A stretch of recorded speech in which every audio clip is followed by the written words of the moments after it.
Hello विद्यार्थी मित्रांनो, आज आपण इयत्ता 6वीच्या पहिल्या धड्याला सुरुवात करणार आहोत. याच्या आधी आपण पहिल्या धड्याची प्रस्तावनेचा अभ्यास केलेला आहे. आता आपण मुख्य पाठाकडे वळूया. बरोबर आहे. आता जे काही पहिल्या धड्यामध्ये नकाशाशी मैत्रीमध्ये जे काही संवाद सांगितलेला आहे विविध मुलांचा, बरोबर आहे, त्याच्यात तुम्ही नक्कीच अभ्यास केलेला असावा. त्यावर त्यांच्या मनामध्ये अनेक स्वरूपाची प्रश्न निर्माण झाली की नेमकी वरील नकाशामध्ये कोणकोणती खंड दिसत आहेत, कोणकोणते महासागर दिसत आहेत, बरोबर आहे, त्या खंडामध्ये कोणकोणती देश आहेत आणि त्या देशांमध्ये असलेले काय काय विशेष आहे, वैविध्य आहे. या वैविध्यांचा अभ्यास ते शाहिद, मीनाक्षी, कात्या, नतालिया अशा अनेक मुलांनी केला. बरोबर आहे. यावरून त्यांनी विविध प्रश्न पण त्यांच्या मनामध्ये पडले आणि त्या प्रश्नांची उत्तरं पण शोधण्याचा त्यांनी प्रयत्न केला. पण हे सगळं करत असताना त्यांना एक गोष्टी लक्षात आली की नकाशामध्ये पाहत असताना त्या गोष्टीच्या स्थानावरून त्यांना तिथलचं वैशिष्ट्य कळालं. बरोबर आहे. आता उदाहरण घ्यायचं म्हणलं तर आशिया खंडामध्ये आपला भारत, बरोबर आहे, त्या भारतामध्ये असलेला आपला एक आग्रा हे एक राज्य आणि त्या राज्यामध्ये असलेले विशेष म्हणजे ताजमहाल. मग नकाशामध्ये किंवा एखाद्या मॅपवर किंवा एखाद्या पुस्तकामध्ये ती जागा किंवा ते स्थान आपण पटकन का बरं ओळखू शकतो की तिची एक विशिष्ट आकृती तयार होते आणि त्या आकृतीवरून आपण ते स्थान तिथंच आहे असं आपण सांगू शकतो. बरोबर आहे. मग ते स्थान कशा स्वरूपाचं आहे, बरोबर आहे, मग त्या स्थानाबद्दलच आपल्याला याच्यामध्ये काय करायचं आहे, अभ्यास करायचा. म्हणजे नेमकं पृथ्वीवर जे काही स्थान आहे कोणतंही, मग तो व्यक्तीचा असू द्या, विशिष्ट जागेचा असू द्या किंवा कोणत्याही वस्तूंचा असू द्या, बरोबर आहे, ते शोधण्यासाठी आपल्याला विविध घटकांचा विचार करावा लागतो किंवा ती माध्यमांचा किंवा साहित्यांचा अभ्यास करावा लागतो किंवा त्याची आपल्याला गरज पडते. मग ती गरज आपल्याला भासल्यानंतर आपण त्या गोष्टींचा कशा हिशोबाने अभ्यास करायचा किंवा ती कशी हाताळायची किंवा त्याबद्दल आपल्याला कसा त्याचा मागोवा घ्यायचा, एकंदरीतच या सगळ्या गोष्टींचा विचार आपल्याला पृथ्वी आणि वृत्तांमध्ये करायचा. आता तुम्हाला पहिली आकृती दिसत असेल ते म्हणजे पृथ्वीचं आकारमान. जर तुम्ही आकृती 1.2 बघितली त्यामध्ये तुम्हाला काय दिसत असेल, पृथ्वीचा आकारमान म्हणजे एकूण आपण ज्या पृथ्वीवर राहतो ती पृथ्वीची एकूण लांबी आणि रुंदी कशा स्वरूपाची आहे. म्हणजे हे जे विशाल काय एक गोल आहे, बरोबर आहे, सूर्यमालेमध्ये त्या गोल जो काय आहे त्याला आपण पृथ्वी असं ग्रह म्हणतो. ते ग्रह नेमका किती मोठा आहे, त्याची किती लांबी आहे किंवा किती रुंदी आहे हे आपल्याला किलोमीटर मध्ये जाणून घ्यायचं. तर पहा, पृथ्वीचा जर आकारमानाचा विचार करायला गेला तर पृथ्वी आपल्याला कशा हिशोबामध्ये पाहायला असते, चारी दिशेमध्ये पसरलेली पाहाव्यास. म्हणजे पृथ्वीचा पूर्व पश्चिम एक भाग आणि दुसरा उत्तर दक्षिण हा भाग, बरोबर आहे, आणि ह्यावरूनच त्याचा एकंदरीत आपल्याला व्यास लक्षात येतो. म्हणजे पृथ्वीच्या पूर्व पश्चिम व उत्तर दक्षिण या व्यासाची लांबी तुम्हाला याच्यावरून लक्षात येईल. मग तिची व्यासाची लांबी किती आहे तर तुम्हाला लक्षात येईल. तर उत्तर दक्षिण असलेला जो काही भाग आहे तो आहे 12,714 किलोमीटर. तर पूर्व पश्चिम असलेला जो काही भाग आहे तो आहे 12,756 किलोमीटर. बरोबर आहे. त्यावरून तुम्हाला एकंदरीत लक्षात येईल की आपली पृथ्वी ही किती मोठा त्या पृथ्वीचा आपला काय आहे, व्यास आहे. तरी एक वेळेस परत आपण जाणून घेऊया. बघा, पृथ्वीचा उत्तर दक्षिण असलेला जो काही भाग आहे, उत्तर आणि दक्षिण असलेला जो काही भाग आहे हा किती किलोमीटरने व्यापलेला आहे, 12,714 किलोमीटर. तर पूर्व पश्चिम जो काही भाग आहे तो 12,756 किलोमीटर एवढ्या अंतराळीशी तो व्यापला गेलेला आहे. बरोबर आहे. यावरून आपल्याला एकंदरीत काय लक्षात येईल की आपली पृथ्वी किती मोठी प्रचंड महाकाय स्वरूपाची आहे. बरोबर आहे. मग ह्यावरूनच आपल्याला हे लक्षात येऊ शकते की आपल्या पृथ्वीवर पृष्ठभागावर विविध स्वरूपाचे महासागर आहेत. बरोबर आहे. विविध प्रकारचे जमिनीचे आपल्याला भूभागाचे प्रकार पाहायला मिळतात. पर्वत असतील, डोंगर असतील, विविध घाट असतील, माथा असेल, त्यानंतर दऱ्या असतील, सागर असेल, नदी असेल, तळे असतील, अशा विविध स्वरूपाची भाग असतील, जमिनीचा उंच सखल भाग असेल, छोटी मोठी वने असतील, बरोबर आहे, विविध स्वरूपाची असंख्य लहान मोठी बेट असतील, अशा प्रत्यक्ष या सगळ्या गोष्टीच आपल्याला त्या पृथ्वीवर पाहायला मिळतात. पण प्रत्यक्ष पृथ्वीवर आपण ह्या गोष्टींचा अभ्यास करताना आपल्याला ह्या गोष्टींचं जर अंतर मोजायचं असेल किंवा नेमकी तो भाग केवढा याच्यामध्ये व्यापला गेलेला आहे, समजा एखादा पर्वत आहे किंवा एखादा देश आहे किंवा एखाद्या देशातलं शहर आहे, तो किती भूभागामध्ये अभ्यासला आहे, तर आपण टेपनी किंवा मेजरमेंटनी मोजायला जाऊ तर शक्य आहे का? ते नाही, बरोबर आहे. तुम्हाला म्हटलं की परभणी जिल्ह्याचा संपूर्ण तुम्ही जेवढा भूभाग व्यापलेला आहे तेवढा तुम्ही मोजून काढा. तुम्ही जरी तुमच्या घरापासून जरी सुरुवात केली तर शेवट कुठपर्यंत म्हणजे तुम्हाला कळणं पण अवघड होऊन जाईल, कारण की मोजायचं नेमकं कुठून, बरोबर आहे. मग रस्त्यामध्ये तुम्ही जर मोजायला गेले तर मग कधीतरी मनामध्ये भिंत येऊन जाईल, कधी इमारत येऊन जाईल, कधी पर्वतच येऊन जाईल, कधी रस्तेच येऊन जातील. मग अशा गोष्टी पार करून मोजायचं म्हणल्यावर कठीण जाईल, आपल्याला विविध स्वरूपाचे अडथळे येऊ शकतात. मग तसाच अडथळ्यांचा अनेक जणांना प्रश्न पडला की बाबा ही नेमकी अडथळे कशी सॉल्व्ह करायची, कशी सोडवायची. त्यामुळे प्रत्यक्ष पृथ्वीवर या सगळ्या गोष्टींचा अभ्यास करताना आपण लांबी रुंदी काय टेपनी किंवा मीटरनी असं मोजू शकत नाही, किंवा विविध स्वरूपाच्या रेषा काढून पण आपण मोजू शकत नाही.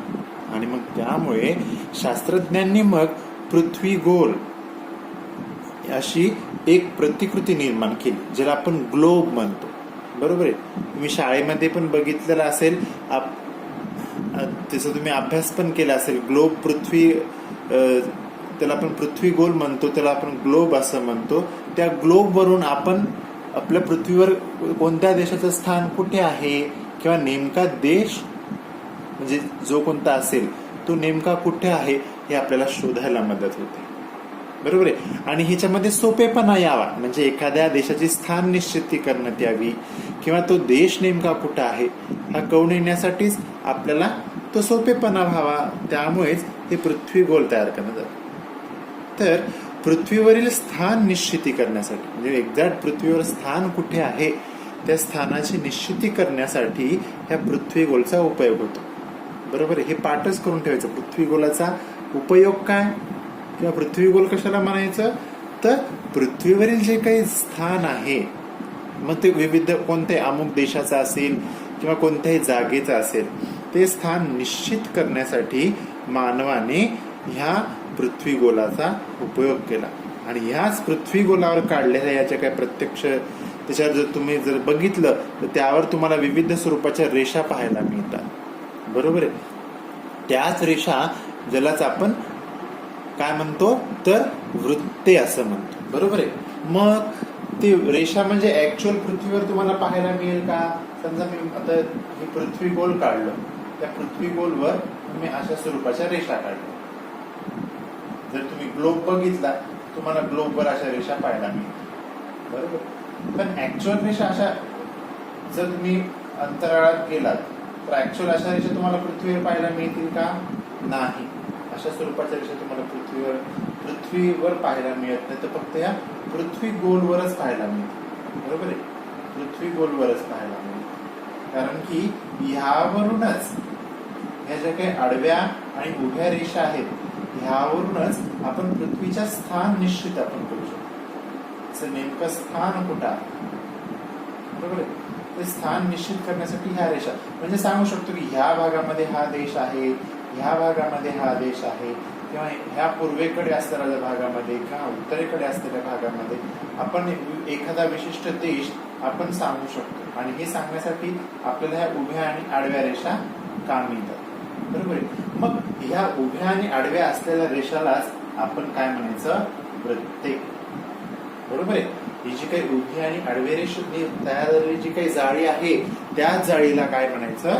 तर वृत्ते, बरोबर आहे. मग ही जाळी कुठं काढली? तर पृथ्वी गोलवर, बरोबर आहे, ज्याला आपण ग्लोब म्हणतो त्या ग्लोबवर काढलेली आहे, बरोबर आहे. त्यामुळे पृथ्वीवरील स्थान निश्चिती करण्यासाठी ज्या आपण ग्लोबचा उपयोग करतो त्या ग्लोबवर काढलेल्या ज्या काही रेषा आहेत त्या प्रत्यक्ष पृथ्वीवर नाही तर त्या काल्पनिक स्वरूपाच्या आहेत, बरोबर आहे. मग ही काल्पनिक स्वरूपाच्या असलेल्या ज्या काही रेषा आहेत आडव्या आणि उभ्या त्यालाच काय म्हणायचं? वृत्ते, बरोबर आहे, बरोबर आहे. आता वृत्ताची व्याख्या काय लक्षात घेणार मग? पृथ्वी गोलवर काढलेल्या काल्पनिक उभ्या आणि आडव्या रेषांना वृत्ते असे म्हणतात. व्याख्या अगदी सोपी आहे. पहा परत एकदा मी सांगतो. पृथ्वी गोलवर काढलेल्या काल्पनिक स्वरूपाच्या, मग रेषा कशा? उभ्या आणि आडव्या. मग उभ्या आणि आडव्या रेषांनाच काय म्हणायचं? वृत्ते. बरोबर आहे. मग या उभ्या रेषांना आणि आडव्या रेषांना पण महत्व आहे. मग ते महत्व कशा स्वरूपाचं आहे ते पण आपल्याला लक्षात घ्यायचं. पण ते लक्षात घेण्यासाठी आपल्याला त्याच्या अंतराचा विचार करणे. म्हणजे ह्या रेषा कधी पण उभ्या किंवा आडव्या कुठेही कशाही अंतराने काढायच्या असं चालत नाही. तर त्याला विशिष्ट अंतरानिशी किंवा त्याचा विविध कोनीयचा आपल्याला काय करावं लागणार? अभ्यास करावा लागणार. आणि त्याच अभ्यासावरून आपण त्याचं स्थान निश्चित करू शकतो. म्हणजे कोणत्याही ठिकाणचे स्थान निश्चित जर आपल्याला करायचं असेल तर नेमके ते पृथ्वीच्या केंद्रापासून नेमके कोणत्या दिशेमध्ये आहे त्या जोडणाऱ्या आपल्याला रेषेचा विचार करावा लागतो. बरोबर आहे. पृथ्वीचा मुख्य केंद्रबिंदू किंवा अंतर कुठे असणार? त्याच्या मध्यभागामध्ये. बरोबर आहे. म्हणजे मध्यबिंदूमध्ये. बरोबर आहे. आणि त्या मध्यबिंदू पासून जर आपण विचार करायला गेलो तर मग तुम्हाला त्याचं स्थान निश्चित करण्यात येईल. म्हणजे आपण जर दोन भागामध्ये त्याचं आपण विभाजन केलं तर मग तुम्हाला सांगता सेंटर पासून की ही बाजू पूर्वेकडची, ती बाजू पश्चिमेकडची. तर वरचा भाग हा उत्तरेकडचा, तर खालचा भाग हा दक्षिणेकडचा. हे कशावरून आपण लक्षात आलं? तर आपण पृथ्वीचे किती भाग केले? 2 भाग केले किंवा 4 भाग केले. ह्या 4 भागावरून तुम्हाला सांगता येऊ शकतं की पृथ्वीवर वरचा भाग जो आहे अर्धा पसरलेला तो उत्तरेकडचा, अर्धा भाग जो पसरलेला आहे तो दक्षिणेकडचा, तर उभ्या स्वरूपामध्ये अर्धा भाग पसरलेला आहे तो पूर्वेकडचा, तर अर्धा भाग हा पश्चिमेकडचा. हे तुम्ही कशावरून केलं? एका बिंदूमधून छेदणाऱ्या रेषेवरून. आणि त्या बिंदूमधून छेदणाऱ्या रेषेवरून जे काल्पनिक स्वरूपाची जी तुम्हाला डॉटेड लाईन दिसत आहे, बरोबर आहे, काल्पनिक स्वरूपाची जी काही रेषा आहे, बरोबर आहे, जर तुम्ही पृथ्वी गोलवरती काढली, तुम्हाला ती समोरून जर बघितली तर ती कशी दिसणार? आपल्याला एकाच भागामध्ये दिसणार. पण दोन्ही साईडनं काढली तर तुम्हाला मागची पण बाजू दिसते. बरोबर आहे. आणि ह्या मागची बाजूपासून एक वर्तुळाकार जी तुम्हाला तयार झालेली दिसते त्यालाच आपण विषुववृत्तीय प्रतल म्हणतो. प्रतल म्हणजे भाग, म्हणजे तो पृष्ठभाग ज्याला आपण म्हणतो त्या भागावरून काढलेली आहे. आणि विषुववृत्त काय म्हणायचं? त्याचं विषुववृत्त काय त्याचा आपल्याला पुढे पण अभ्यास करायचा, पण तरी तुम्हाला समजेल पुरतं मी सांगतो की पृथ्वीच्या मध्यातून गेलेली जी काही, बरोबर मध्य रेषेतून गेलेली जी काही रेषा आहे ती काल्पनिक स्वरूपाची आहे. म्हणजे ऍक्च्युअल पृथ्वीवर तुम्हाला ती पाहायला मिळणार नाही. फक्त आपल्याला समजण्यासाठी, अभ्यासासाठी आपल्या गोष्टीचा अभ्यास करायचा आहे. पृथ्वीच्या मधोमध गेलेली जी काही मध्य रेषा आहे, बरोबर आहे, आडव्या स्वरूपाची, त्यालाच विषुववृत्त असं. बरोबर आहे.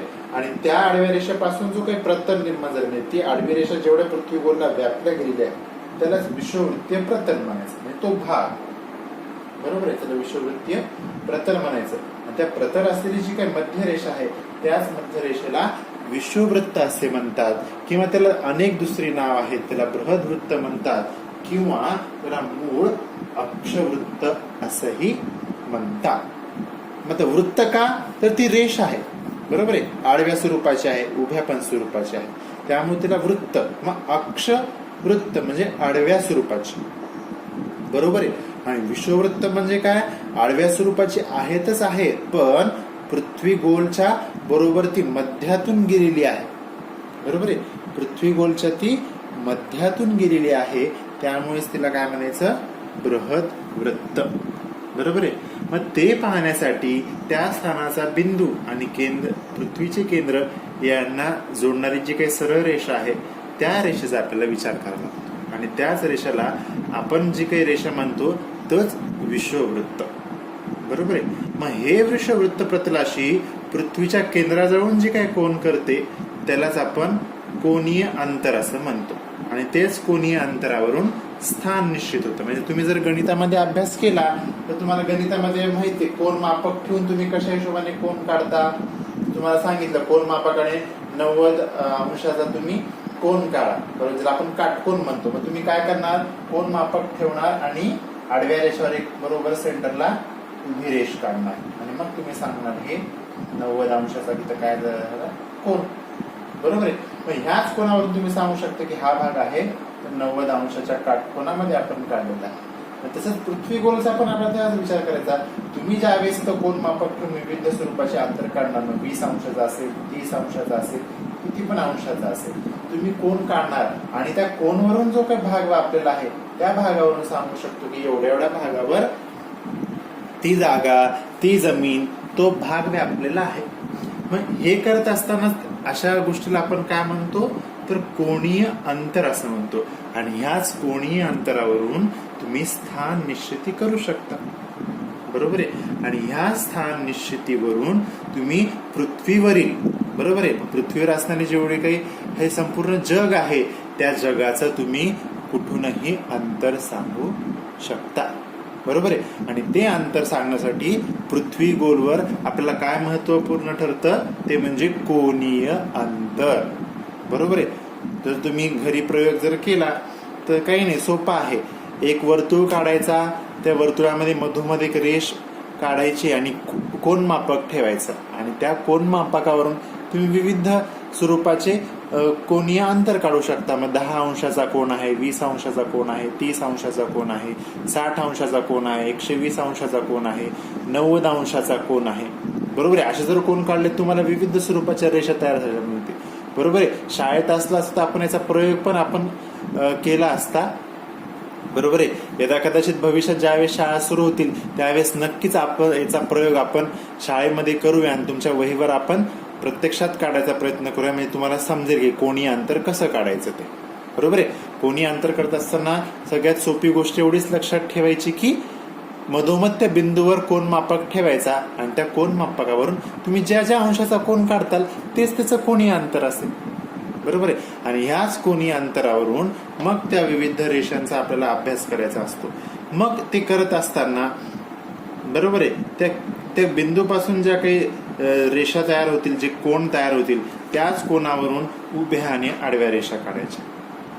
बरोबर आहे. मग ह्या रेषा काही लंबवर्तुळ असतील, काही उभ्या स्वरूपाच्या असतील, काही आडव्या स्वरूपाच्या असतील. मग कशा स्वरूपाच्या असतील त्या रेषांचा पण आपल्याला अभ्यास करायचा आहे, पण ते पुढच्या भागात. मग अशा ज्या काही रेषा आहेत उभ्या आणि आडव्या त्याला वेगळी नावं दिलेली आहेत, त्या वृत्तांना पण वेगवेगळी नाव आहेत. मग ती नावं कोणकोणती, या सगळ्या गोष्टींचा अभ्यास आपण पुढच्या भागामध्ये करणार.